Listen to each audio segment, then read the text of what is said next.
Hello everyone. Today in this presentation we are going to study about the teaching methods which we use in mathematics, that is analytic method and synthetic method. So let's start with the analytic method. Let us first understand the terminology of analytic.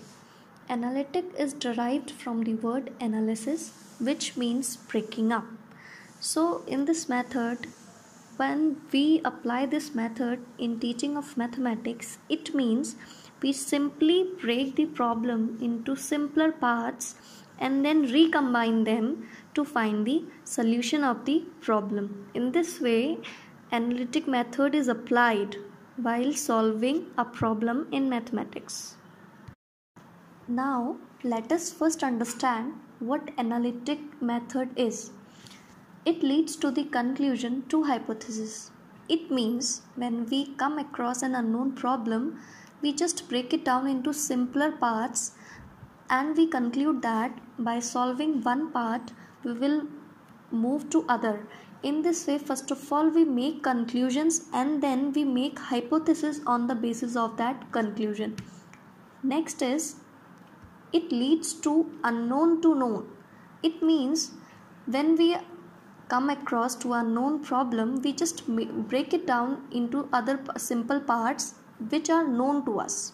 Third is, it leads to abstract to concrete.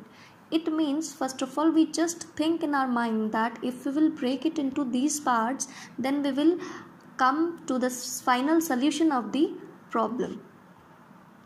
Let us understand the analytic method with the help of an example. So here we start. Suppose we have a question. The line that joins the vertices of two isosceles triangles having common base is perpendicular to the common base. So we are going to apply analytic approach to solve this method, or to find the solution we will apply this analytic method. So first of all, the teacher asks the question, what do we need to find out? Student will reply, we have to prove that AD is perpendicular to BC. Then the teacher again asks, but how we will prove AD perpendicular to BC? Then the student say that if we are able to prove either BDA equals to 90 or angle CD equals to 90, then we'll be able to prove AD perpendicular to BC. Then the teacher asks, if both the angles are 90, then what is the relation between them? The student will say that they are equal, that is angle BDA is equal to angle CDA. Then the teacher again asks, then how you will get angle BDA is equals to angle CDA?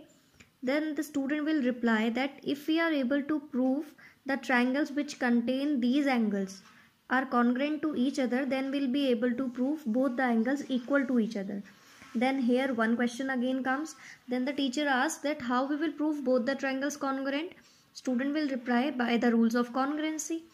Then the teacher asks which congruency rule is applicable, but the student reply that they are not able to apply any one of the four rules here.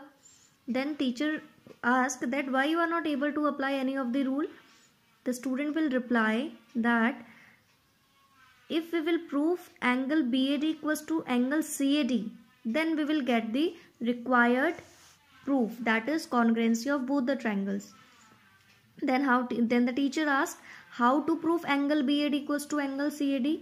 Student will reply again, if we are able to prove the triangles which contain angle BAD and angle CAD are congruent to each other, then we'll be able to prove both the angles equal to each other. Then the teacher again asks, then how will you prove both the triangles congruent, that is triangle ABE and triangle ACE? Then the student will reply that if we will apply the SSS criteria, then we will prove triangle ABE congruent to triangle ACE, and we'll be able to prove angle BAE is equals to angle CAE, or we can say angle BAD equals to angle CAD by CPCT. Now in triangles BAD and CAD, AB equals to AC, AD equals to AD common, angle BAD equals to angle CAD as proved above. Both the triangles, that is triangle BAD and triangle CAD, will be congruent, and we can see that triangle BDA and angle CDA, angle BDA and angle CDA, they both form linear pair and they both are equal also. So by calculation we get angle BDA or angle CDA equals to 90 degree. That means AD is perpendicular BC. This is how analytic method is applied to find a solution of a problem. Now we will see the merits of analytic method. First, it develops the power of thinking and reasoning, as the problem is broken down into simpler parts, which enhances the power of thinking of student. Second, develops originality and creativity among the student. Since the student is breaking the problem into simpler parts, it means that he is applying his creativity in that. Third, helps in a clear understanding of the subject, because the student have to go through the whole process themselves. Means the whole process of breaking down the problem into simpler parts, this whole process is done by student himself, and therefore he develops a clear understanding of the concept. Fourth, there is a least homework. Fifth, student's participation is maximum, as he has to break the problem into simpler part, then he has to be active mentally as well as physically. Next, students' participation is encouraged. Next, it is a psychological method. Very true, because it is involving the power of thinking, so therefore it is a psychological method. No cramming is required in this method. Since this method is totally based on concept, no factual data is required, so this method is cramming free. Next is, knowledge gained by this method is more solid and durable. Since the student is active mentally as well as physically, and he is applying all his ideas and all his knowledge to solve the problem, therefore the knowledge gained by this method is durable. Since every coin has two faces, similarly it has also some demerits. First, it is a time consuming and lengthy method, so it is uneconomical, as a problem is broken down into other simpler parts, therefore it is a time taking method. Next, facts are not presented in a neat and systematic order. Since every student has its own capability and every student has its own method to solve the problem by this method, so every student use different concept to solve a particular problem, therefore those facts are not arranged in a systematic order. Next is, not suitable for all the topics in mathematics, since in mathematics there are various theorems, postulates, and therefore this method cannot be applied in that. Next is, it does not find favor with all the students, because below average student fail to follow this method. Since this method is highly encourages the use of previous concept, so below average student, they are not able to remember each and every concept, so they find difficult to solve the problems with the help of this method. Next is, every teacher cannot use this method successfully, as it is a time consuming and a teacher has to look to all the students, therefore it is not possible for every teacher to use this method successfully in his classroom. Now we will proceed to our next method, that is synthetic method. What synthetic means? Synthetic is derived from the word synthesis, and synthesis means making of new things by combining other elements, and moreover synthesis is the complement of analysis, means both synthetic and analysis or analytic complete each other. It means that we can apply, or anyone can apply, these both methods to find a solution of a particular problem. Now, to synthesis is to combine the elements to produce something new. As discussed earlier, synthesis means combining elements or things together to form something new. If we combine together a number of facts and perform certain mathematical operation, and finally we arrive at a solution. In mathematics, when we apply number of facts and apply mathematical operation in those, then we are able to find a solution of the problem. It means we start with the known data and connect it with the unknown part, means we are heading from known to unknown. Here are some facts about synthetic method.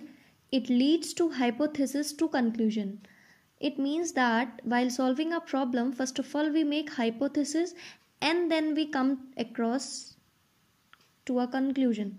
Next is it leads to unknown to unknown. As seen earlier, we arranged all the known facts together to find the unknown solution of the problem or the solution which is not known to us. Next, it leads to concrete to abstract. Now, let us understand the synthetic method with the help of an example. In this example, we will see how synthetic method is applied while solving a problem. And we are taking the same question which we took in analytic method. That is, the line that joins the vertices of two isosceles triangle having common base is perpendicular to the common base. That is, we have to prove AD perpendicular BC. Now we will apply synthetic method to find this proof.